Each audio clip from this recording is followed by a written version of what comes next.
Good afternoon, ladies and gentlemen. My name is Alexio Pico, and I really warmly welcome you to the Connecting You Insights April 2021. This is the week full of digital events. We organize a circle group, and this is the first one. And we start already with a very nice, very different kind of interview today. The event is towards the port of the future, the DocksTheFuture network of excellence meets the Getting to Zero coalition. We have a very interesting host to present today, Jesse Fahnestock. I will introduce you a little bit. Good afternoon, Jesse.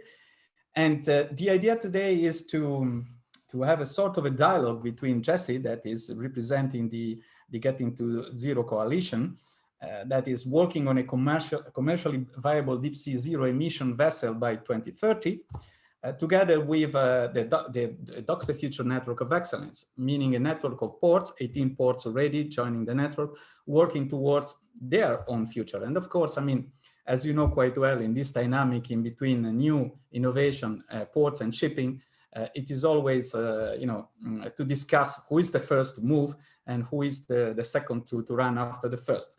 And there are a number of, but in these days, there is a clear switch to whatever is green, to whatever is sustainable. We see the industry behind, we see the finance that is coming, and not only the policy, money also. So it's very the right moment to discuss about it. The Getting to Zero coalition is an industry-led coalition within the maritime, energy, infrastructure, and finance sectors, supported by key government and IGOs, and is a partnership between the Global Maritime Forum, the Friends of Ocean Action, and the World Economic Forum. We have today Jesse Fahnestock, that is project director at the Global Maritime Forum, where he leads the work on the first movers towards zero emission shipping. His background is in energy and climate, having worked in business, research, and civil society on delivering the energy transition. In the early 2000s, he helped establish the Global Risks Program at the World Economic Forum, where his focus was on climate and energy security risks. He then served as a climate policy advisor for the Swedish power company Vattenfall, and later as a head of energy and policy foresight at the Swedish National Research Institute, RISE. Before joining the Global Maritime Forum, he was global lead for the energy transition at WWF International. So Jesse, very nice to meet you. Thanks for accepting to be with us today.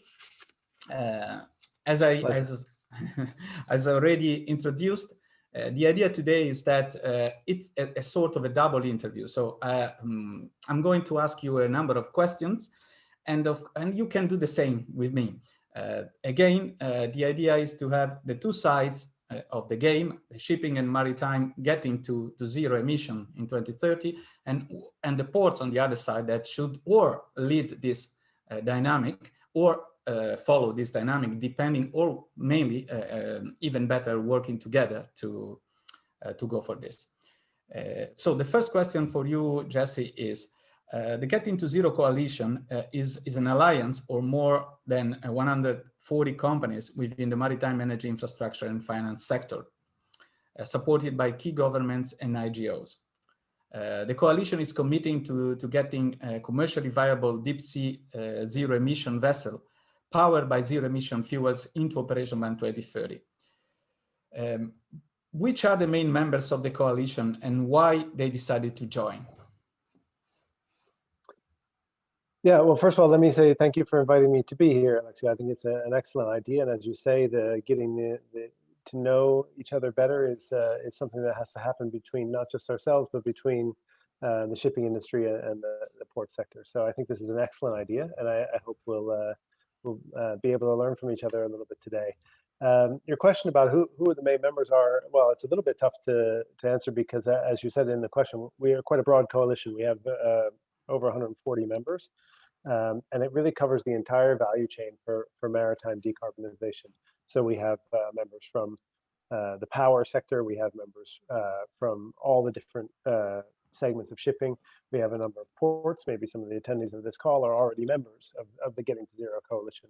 So it's a broad membership, and they're actually, while the Global Maritime Forum, which is the host of the Getting to Zero Coalition, has its roots in shipping, we don't actually see that there's really a dominant sector in the Getting to Zero Coalition. We have actually some of our most active and most prominent members are from finance, for example, and also from the fuels side of the shipping transition challenge. So because it's quite diverse and there are a lot of different interests, I think they have different reasons for wanting to be part of the coalition.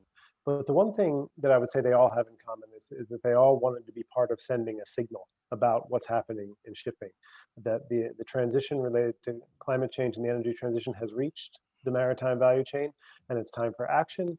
Action is happening, and then we need to communicate both to the rest of the industry, but also and to our customers and suppliers, but also to policymakers and to society more broadly, that this is happening, that it's possible, and that some things are necessary to make it happen in time and successfully. And related to that, I mean, I think that some of them are more interested in actually maybe the more analytical side, producing knowledge about the transition, while others are more interested in communication, and some are actually very interested in action. And I think when it comes to action, a lot of these companies have realized that when you're in a period of transition and uncertainty like this, you're dependent upon others to be able to act successfully. And so the coalition is a little bit about facilitating that interaction between companies so that they can take action under uncertainty. And I'm sure that's something that your members, a feeling that your members know well. And maybe I could, throw the question back to you. The network of excellence you built, DocksTheFuture, I understand 18 ports in Europe and supporting each other, developing innovative projects related to sustainability. Who are some of your members, and what do you think they are joining? They have joined the network for. What are some of the objectives they have?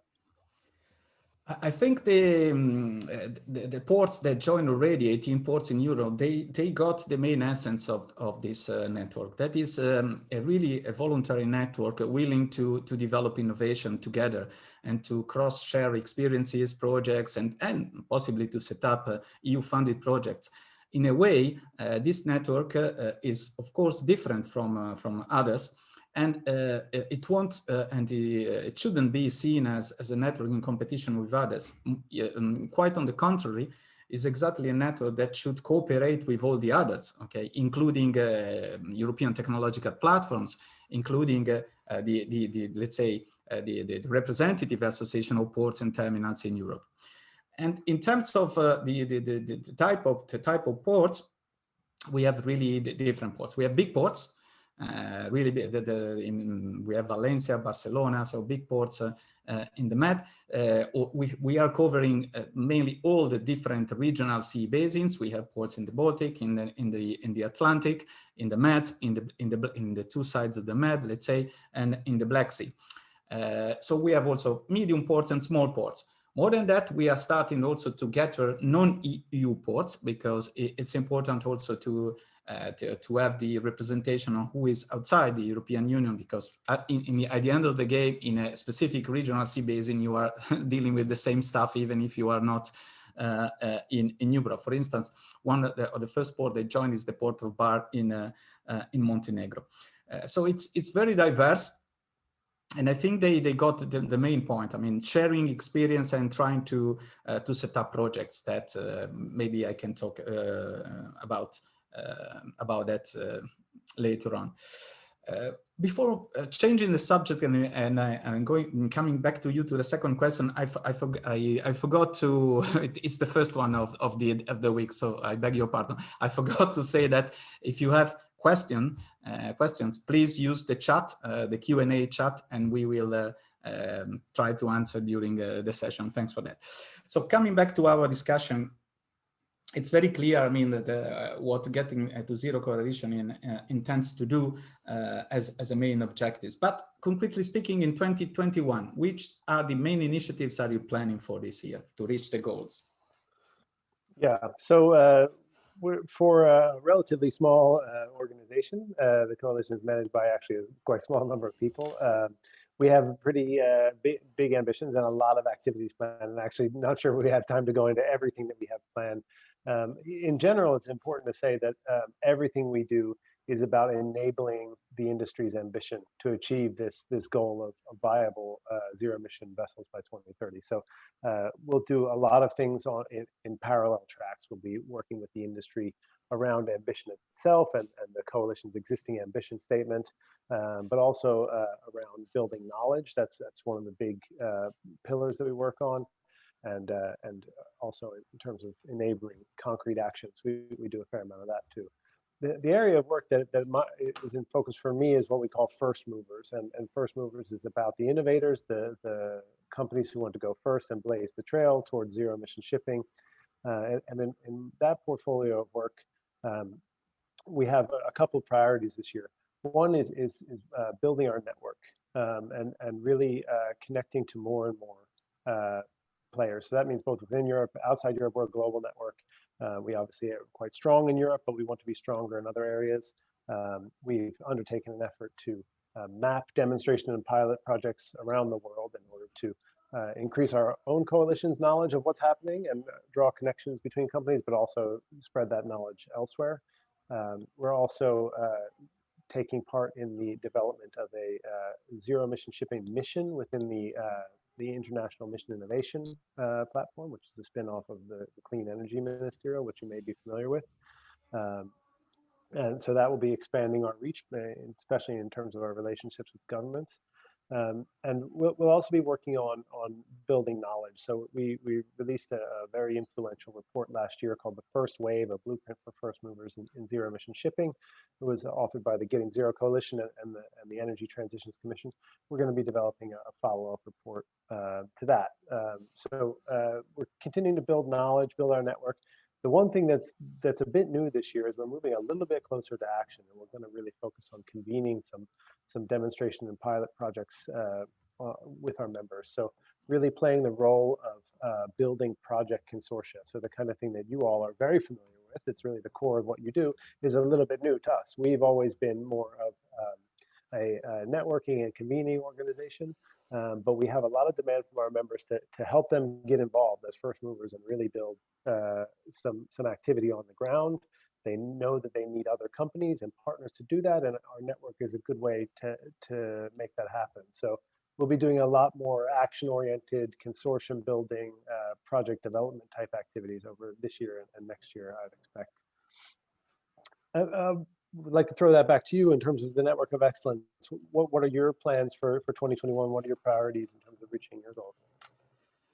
It's very nice that you are also looking for this kind of consortium building, because there are plenty of possibilities and options in terms of projects, initiative, and funding now, due to this big amount of resources that not only the European Union is really, injecting in the system to really switch toward a really zero emission and decarbonized world.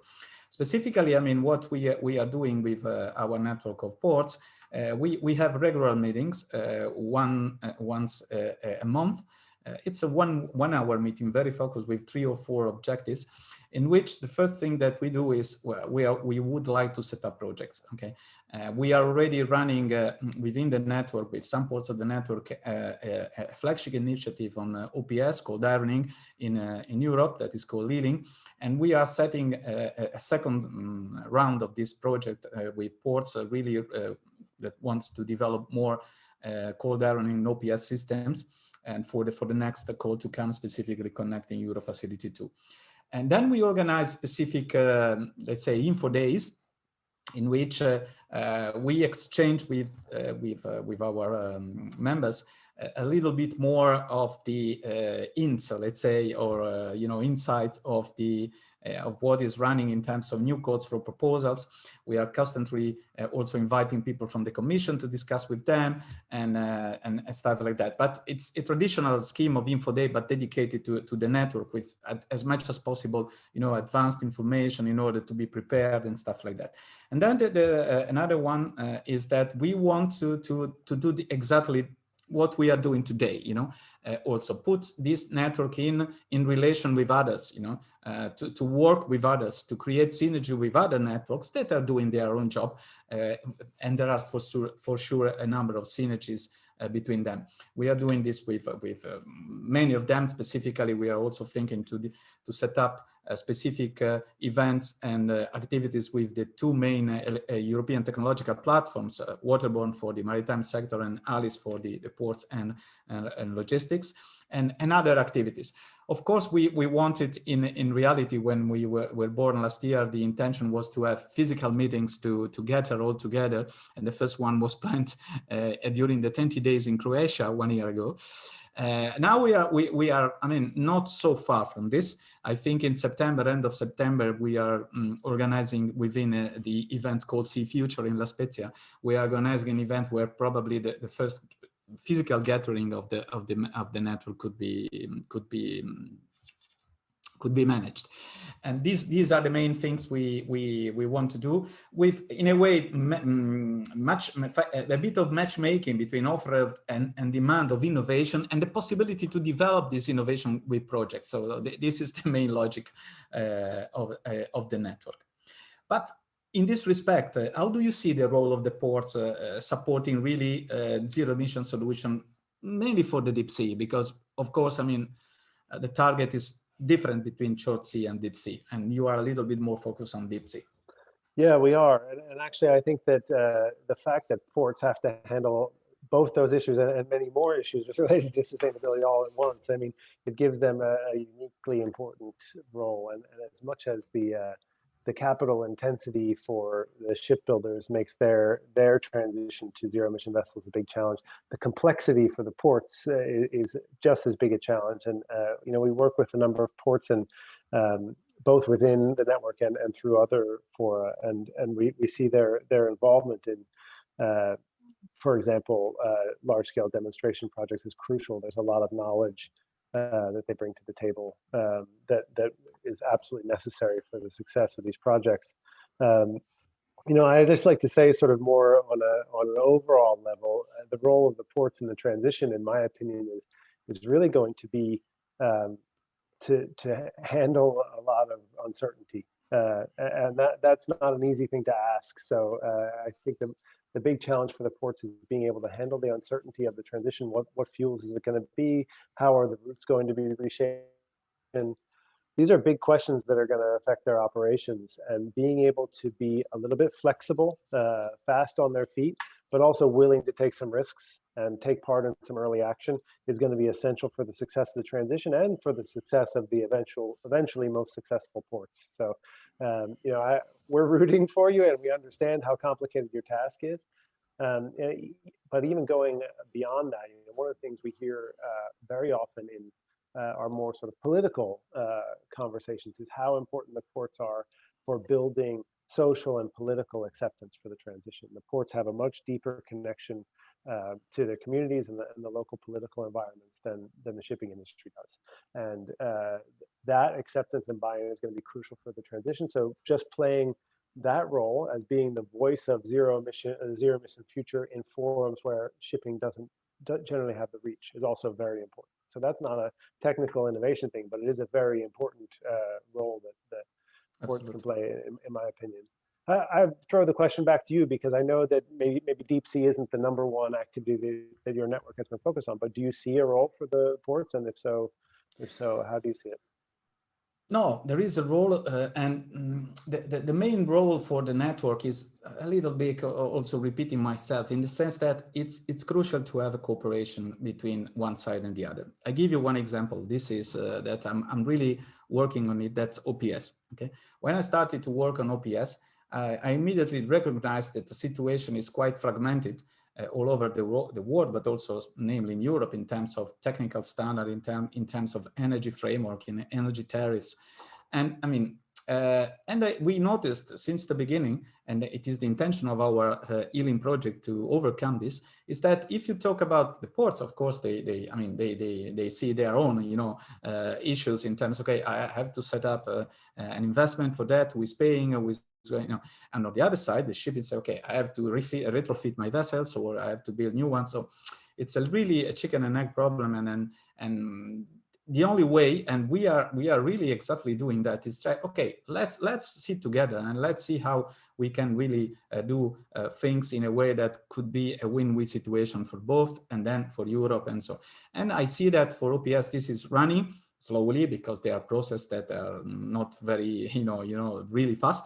But this is a key example that should be, in my view, replicated for sure for hydrogen, for ammonia, for the other, or even still for LNG. So for all the plethora of different possibilities of alternative fuels that the shipping sector has.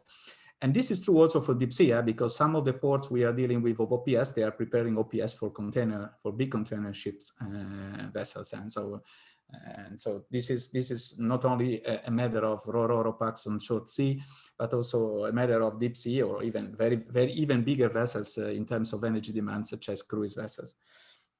As let me go to ask you if the EU policies are really supporting for you deep sea zero emission in a short or medium term or not, and if not, what should be done in this respect? So, are you happy about the current EU policies in practice?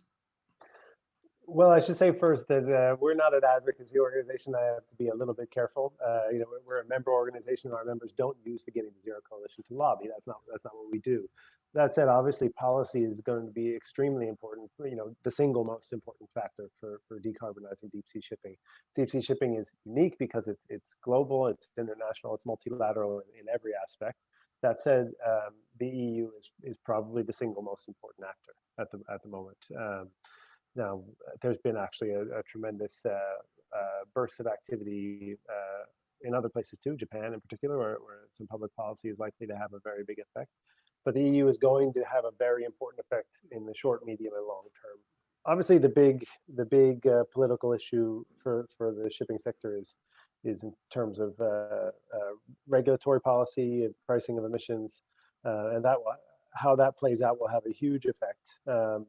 Hopefully a positive one on the transition between now and 2030. The EU's mooted plans to cover shipping emissions in ETS or through a similar levy.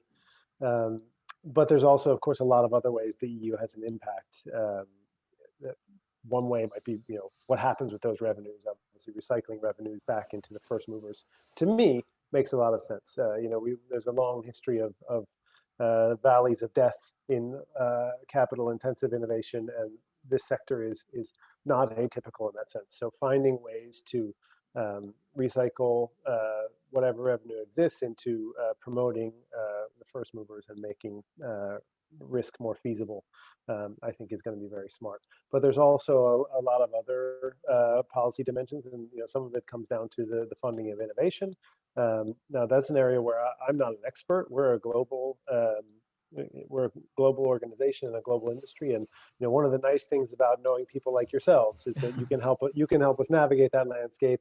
You have a better view. But hopefully, what I really hope to see is that that the funding is going to cross-sectoral innovation. So that could mean from ports to ships. I mean, that's not really cross-sectoral, but it is people who industries that need to be brought together. But it could be also outside of maritime, connecting to other sectors, like you mentioned, who are also going to be developing hydrogen-based solutions, and a lot of which is going to be located around ports, and they're really building up this symbiosis. I think EU policy can do a lot there, and probably is doing a lot. But again, this isn't my area of expertise. I hope to get smarter over the coming years.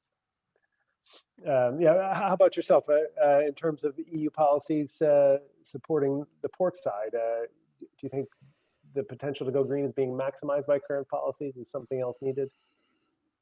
There are an important set of policies currently already in place, or in terms of or very close to be revised.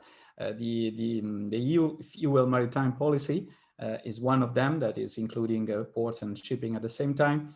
The Alternative Fuel Infrastructure Directive, that is under revision now, that is namely dedicated to ports and how they should set up, and also another revision, the revision of the TEN-T regulation, that is going to shape probably the new European maritime space, including ports and short sea shipping, what is now called motorway of the sea. So the direction is certainly the right one, and all the projects and initiatives, and of course our network, are aimed to try to, you know, to set up the best policies and to support also the Commission to do that. But the most important one, I think, it's just very recent news about the fact that shipping has been included as a transition sector in the EU taxonomy. That is quite important, because in terms of sustainable financing, this could give much more space to shipping in the near future, and that was not the case in the first round of the taxonomy exercise. So I think this is a very good example. Jesse, I think we are just running at the end, because it's half an hour, it's our time. Just to close, I want just to ask you, I mean, if you want to summarize with 3 keywords for zero emission in 2030, which ones are you going to pick? Well, I think collaboration is the one that's closest to my heart. That's why I'm here today. I think this kind of collaboration is going to be incredibly important.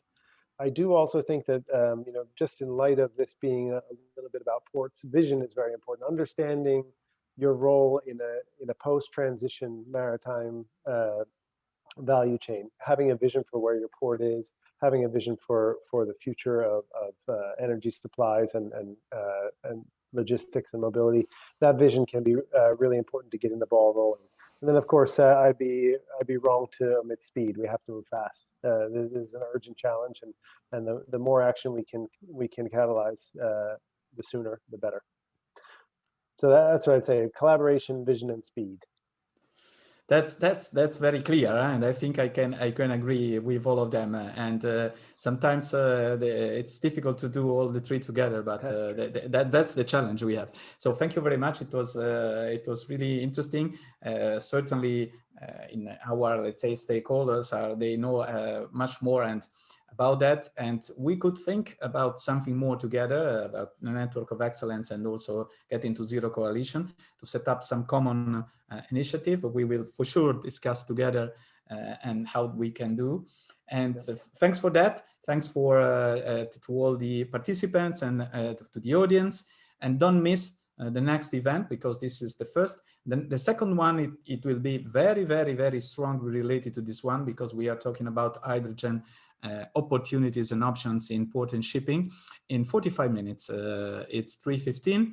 We anticipated a bit this one. So 3:15, you have in the chat the link to register if not already done. So please join this one. We have 4 excellent speakers. And thank you very much again, Jesse. And see you to the next Connecting You Inside event in 45 minutes.